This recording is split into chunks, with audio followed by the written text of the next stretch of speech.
Baik, sebelum kita lanjut, kita lihat dulu ini adalah kuis-kuis yang pernah dibawakan oleh seorang Helmi Yahya. Silahkan. Apa aja? Silahkan. Skornya 360 loh ya. Oke, kelompok C dan D. Ya, bersama dua orang motivator. Di sebelah kanan saya adalah Christian Adrianto dan sebelah kiri saya. Peserta kami kali ini akan saya perkenalkan sangat luar biasa. Yang jelas, hidup itu adalah pilihan. Ya, sukses atau tidak itu juga adalah kadang-kadang juga pilihan ya ditentukan oleh.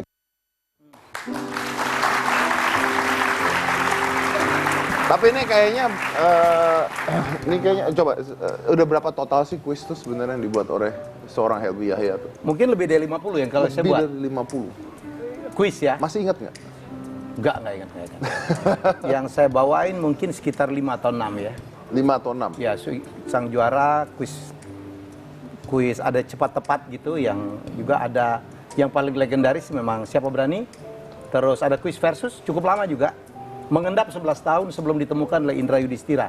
Ya, dan kemudian ada kuis lagi terakhir, penantang terakhir ya, yang di salah satu stasiun berita. Nah itu 50 kuis itu diciptakan oleh sendiri? Ya macam-macam ya, ada juga hasil diskusi, ada juga hasil kritik orang gitu ya, ada juga hasil inspirasi, jadi macam-macam. Tapi rata-rata ya seperti Siapa Berani, memang saya, mungkin orang menyebut saya Raja Kuis karena memang saya bukan hanya membawakan. Sebenarnya saya adalah orang yang di belakang layar. Saya adalah murid Ani Sumadi yang meng-create. Ibu Ani kan tidak pernah tampil.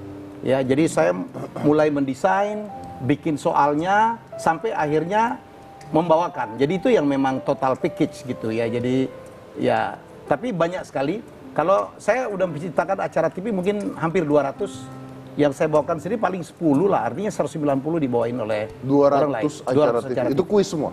Enggak, sebagian besar juga reality show ya. Uang kaget, bedah rumah, nikah gratis, naik haji gratis. Ya, dan mimpi kalie, termehek-mehek. Itu adalah semua dari rumah produksi kita dan kita yang buat. Dan sekarang saya mendapatkan kepercayaan dari guru saya untuk mereproduksi Berpacu Dalam Bolet yang still on. Bagus sekali. Jalan, ya, Berpacu Dalam Bolet. Jadi belajar dengan Ibu Ani Sumadi pada saat itu. Bedanya apa? Kuis yang dibuat oleh beliau dengan kuis yang dibuat oleh seorang Helmi Yahya. Ibu dulu kan membuat pada zaman TVRI ya.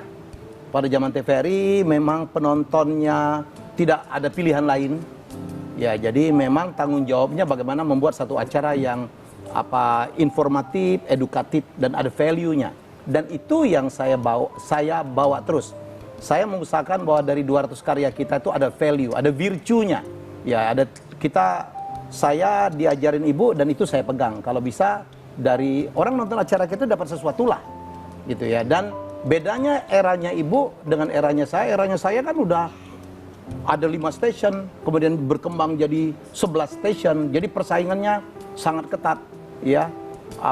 Epigonisme juga menjadi satu persoalan. Begitu meledak, saya waktu Siapa Berani meledak dengan ciri yel-yel gitu, banyak sekali acara pakai yel. Orang ada acara berita aja pakai yel gitu. Jadi ya, karena that's what we call epigonisme. Itulah yang membuat kadang-kadang satu acara yang bagus ditiru oleh semuanya. Begitu India sukses, semua India. Begitu Turki sukses, semua. Begitu rusak semua. Begitu di sini ada acara hantu, misteri, mistik semua.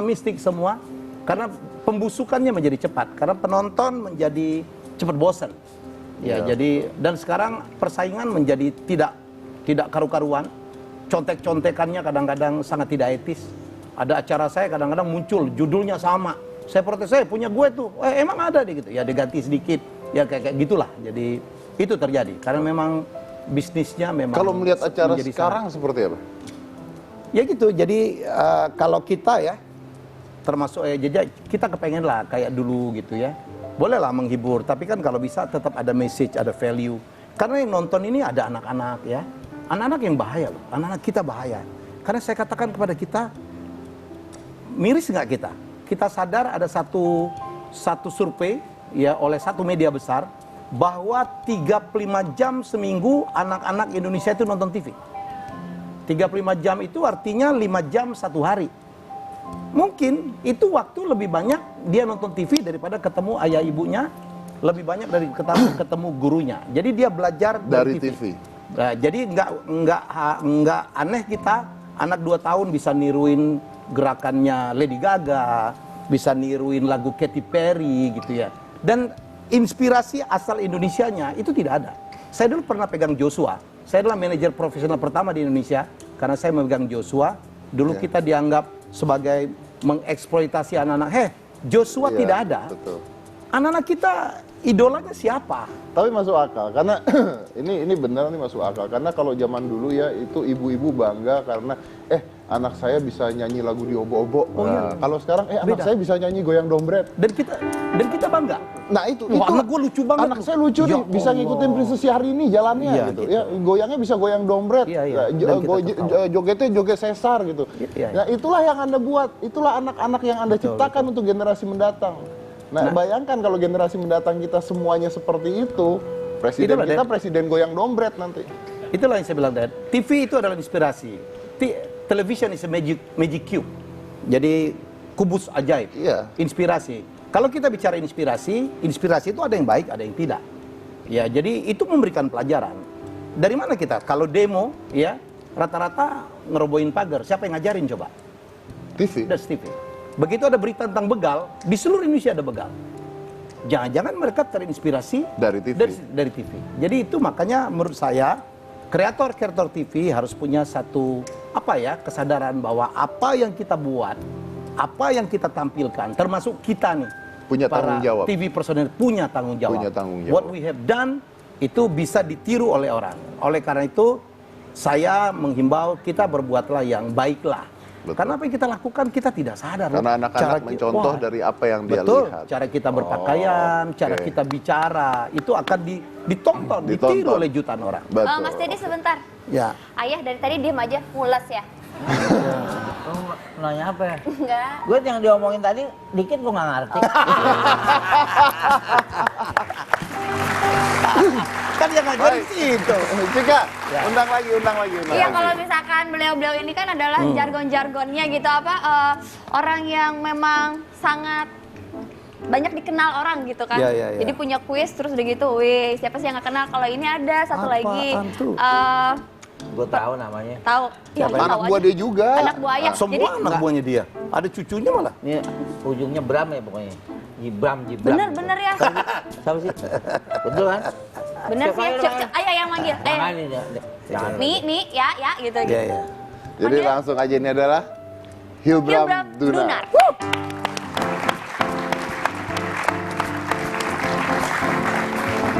Oke. Hai bro. Ya. Ini senior gua nih. Aduh. Nyolong start. Oke. Ada yang mengatakan juga bahwa kuis itu mulai turun sejak tahun 2000-an. Nah, terus Hilbram bawa acara kuis juga pada saat itu di awal tahun 2000-an, tahun 2000 tepatnya. Jadi mengalami udah turun itu sebenarnya ya. kalau tahun 2000-an itu awal puncak malah. Awal. Siapa berani mulai tahun 2000? Who Wants to Be a Millionaire tahun 2001. Ya, sebenarnya yang agak turun itu udah late 2000-an. Sekitar mungkin 2007, 2008 itu udah mulai agak jenuh. Kalau awal 2000-an, wah di situ puncaknya. Ada Family 100 ya, ada Deal or No Deal. All big show. Bedanya kalau tahun 90-an kuisnya itu berbeda karakter dengan kuis tahun 2000-an. Jadi tahun 90-an itu lebih main kuis kita dengan peserta-peserta aja. Tapi digandeng peserta dikit. Tapi begitu 2000-an pesertanya udah mulai banyak, udah mengundang audiens, lebih ramai lagi, lebih bervariasi lagi. Nah, di situ orang mulai tertarik dengan model kuis pada saat itu. Nah, waktu tahun 2000 itu saya membawakan kuis, itu pertama kali jadi presenter TV. Pertama kali jadi presenter TV. Membawakan kuis itu, jadi awalnya di siaran radio, terus mendapat sebuah kesempatan membawakan kuis namanya Cepat Tepat Dapat. Cepat Tepat Dapat. Itu adalah kuis yang diambil dari kuis dari luar negeri, ya, franchise gitu diambil, diganti namanya. Kalau nggak salah tuh waktu di luar negeri namanya Run for the Money. Run for the Money, oke. Jadi kuis itu adalah memadukan antara kecepatan fisik dan kecepatan otak. Jadi kita harus berlari, memencet sebuah tombol, baru keluar pertanyaan. Gue bacain pertanyaan. Dia harus mikir, begitu dia lari lagi, mengambil jawabannya, ditaruh di tempat yang benar. Dia balik lagi, pencet tombol, kasih pertanyaan, dia balik lagi, ambil jawaban, begitu terus. dalam jarak yang sekitar 5-10 meter. Jadi dalam kondisi dia ngos-ngosan, dia harus mikir, tadi apa ya, gimana ya, kalau dia tiba-tiba sampai sana lupa jawabannya, dia harus balik lagi, pencet lagi, baru dibacakan lagi pertanyaannya. Nah itu sukses nggak pada saat itu? Lumayan. Berapa lama itu? Lumayan, itu sempat setahunan lah ya. Sempat setahun. Ya, setahunan. kalah ya, main 12 tahun ya. Setahun ya. Dia tahu. Iya. Cemen. Setahun ya. Tapi lama tuh ya. Kita protes, dosa katanya. Biarin aja deh dia mau ngomong apa. Udah biar aja. Ya, biar aja. Ikutin aja. Yang penting dia nggak ganggu aja. Kakak. Enggak, iya memang cemen kok, cemen. Betul. 12 tahun. Rekor muri. Oh iya. Dia rekor muri. Oh. Kuis terlama. Kuis terlama. Kalau saya dulu kuis episodenya paling banyak. Oh. Ya, jadi kita mecahin rekor muri. Iya. Kalau saya kuis tercepat. Cepat selesainya. Namun juga cepat dapat. Iya, pada saat itu. Tapi Om Helmi aku pengen nanya dari tadi ya, kan itu acaranya setiap hari gitu. Terus acaranya membawakan beberapa soal, pertanyaan-pertanyaan itu kan pasti banyak banget. Nyari pertanyaan soal-soalnya dari mana tuh Om? Ya, karena passion ya, karena saya suka, memang suka baca, suka menghibur orang dari, kita nyebutnya trivia. Jadi, bahwa dari Who Wants to be a Millionaire, yang menjadi inspirasi saya membuat Siapa Berani, kita tahu bahwa fakta-fakta yang mencengangkan, kita nyebutnya fascinating fact, itu ternyata bisa menghibur. Gitu loh, jadi banyak sekali hal-hal yang kadang, oh gitu ya. Jadi, itu soal-soal yang kadang-kadang untuk orang juga menjadi hiburan. Gitu. Kalau gitu Cika mau kasih satu pertanyaan sama Om Helmi ya. Hewan apa yang bersaudara Om? Hewan Raja kuis nih. Yang suka menciptakan soal-soal yang mencengangkan. Hewan apa yang Bersaudara. Ayah mau ikutan jadi peserta boleh? Jangan. 12 tahun loh dia. Siapa tahu bisa jawab Ayah. Kasih yang muda aja. Kita mah nggak main yang plesetan lah. Ini nggak plesetan. Iya, apa nyerah. Apa? Katak. Kenapa Kak? Katak. Katak beradik. Dad, lu kok betah main begini, Dad? Bayangin kita, Daddy tuh pinter gitu loh. Lu dari mana kan? Ayo. Intermezzo biar nggak tegangnya. Tunggu. Gimana? Gue tuh Daddy, gue besar tuh Pintu. cerdas. Kok pasangannya? Itu nggak ketulan sama sambung. Justru lucunya, ya ini yang Anda nggak mengerti. Gimana? Hitam putihnya tuh di situ. Lucunya tuh ketika sudah melucu, tidak lucu, Iya. jadi lucu. Oh iya benar. Itu kuncinya. Itu resepnya. Iya. Mas Dedi, buat Mas Dedi. Enggak. Ada 7 ikan. Enggak. 1 ikan mati. Terus? Airnya nambah apa berkurang? Nambah, yang 6 nangis.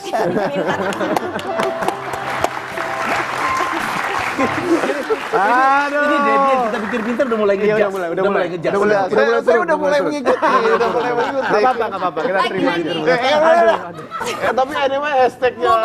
Bu Bernat, pergi ke Bogor. Beli ubi. Nah, Terus beli gorengan, terus beli apa lagi? beli itu. Bu Bernat ke Bogor. Beli Nah, dia udah ubi. mulai jas Iya. ya. Rendang. Oh, beli rendang. Iya. Apa sih? Aku nggak tahu tanya beli apa lagi. Lu juga sih pakai jawab gimana? Lu juga pakai jawab. Pikir Aku nggak tahu tanya. Kita udah nggak mau jawab, lu pakai jawab. Oh, rendang ya Mas. Iya rendang udah Kita udah ketawa jajan, tetap aja nggak ngerti.